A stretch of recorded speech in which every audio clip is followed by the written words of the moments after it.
Hello everyone. Well, let's continue on and look at the Mummy franchise with The Mummy's Ghost. Ooh.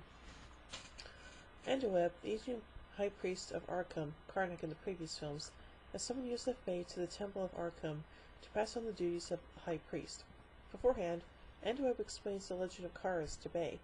Meanwhile, unable to Massachusetts, Professor Matthew Norman, who had examined one of Karas' missing bandage pieces during the mummy's last breather, Mapleton, also explains the legends of the priests of Arkham and Karas to his history class, who were less than believing. After the lecture ends, one of its students, Tom Hervey, meets up with his girlfriend, Amina Mansouri, a beautiful woman of Egyptian descent. However, a strange clouded feeling in her mind occurs whenever the subject of Egypt is mentioned. Back in Egypt, Andoweb informs Yusuf Bey that Karas still lives and that Yusuf's mission is to retrieve Karas and the body of Anaka and return them to their rightful resting place in Egypt. Yusuf Bey pledges his devotion before Andoweb explains that during each full moon, Yusuf Bey is to brew the fluid from 9 tana leaves. Karas will sense this and find the leaves wherever they are. The moon is full in Mapleton as Professor Norman studies hieroglyphics on a case of tana leaves. He has deciphered the message about brewing 9 tana leaves during the full moon and decides to do just that. The battered, ragged form of Karas the mummy, however, senses the leaves brewing and heads toward them. On the way, he passes the home of Amina, and she follows him in a trance-like state. Karas soon arrives at the home of Professor Norman, strangles him, and drinks the fluid of the tana leaves. Amina sees Karas, which snaps her out of her trance but also causes her to faint. She falls to the ground with a strange birthmark now apparent on her wrist.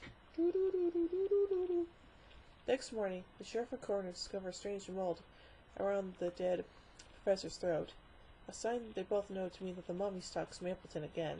Dun dun dun! Sheriff Elwood questions Amina, who is dazed. Tom Hervey arrives and tries to provide an alibi for her. The sheriff finally dismisses the pair and Tom takes her home. Later, Yusuf Bey, who has arrived in Mapleton, calls on Amon-Ra to aid him in his quest and begins to brew the sacred fluid of the tana leaves to summon Karas. Karas senses the leaves and heads toward them, rendering helpless far along the way. The sheriff soon arrives on the scene and organizes a search party, like you do. The next day, at the Scripps Museum, Yusuf Bey lags behind a tour group reviewing the mummy of Anaka. After closing time, Yusuf emerges from a hiding place as Karas breaks into the museum. Karas attempts to touch the mummified body, but it disintegrates under the wrapping as his hand approaches. Yusuf Bey realizes that Anaka's soul has been reincarnated into another form. Karas is enraged and begins destroying the exhibit, attracting the museum security guard who is mercilessly slaughtered by Karas. Police Inspector Walgreen and Dr. Ayad from the museum are bewildered as to how Anaka's body has disappeared without disturbing the wrappings. Dr. Ayad matches markings of the tomb to those on a cask of tana leaves, and Inspector Walgreen decides to use the leaves to attract and capture Karas.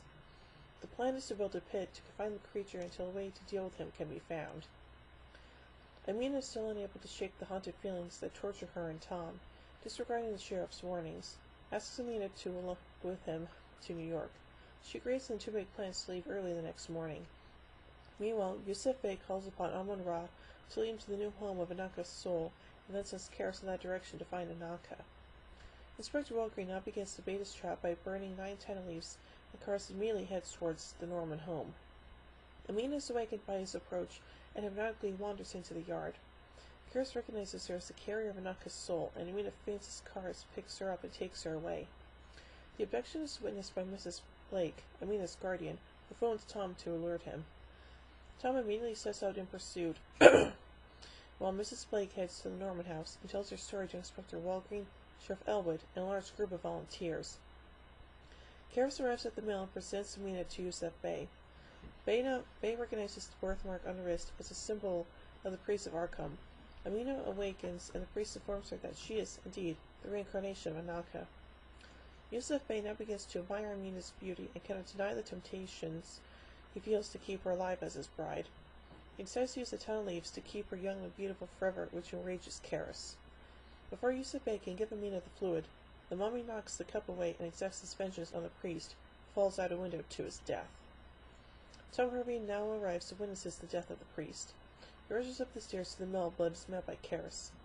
A struggle ensues, and Tom is quickly overwhelmed. Karas escapes with Amina and Karis attempts to escape with Amina, and the mob pursues the mummy and his princess into the nearby swamps. In Karis' arms, Amina's Sashanaka is now aging rapidly. They have chased deeper and deeper into the swamps and now begin to sink into the bog. Tom's last distinguished sight of Amina is that of a 3,000-year-old Egyptian princess, as Karis and Anaka disappear under the water, united in death. Eesh. Anyway, let's get some production elements of this movie. Aquanetta was originally cast as Amina Mansouri.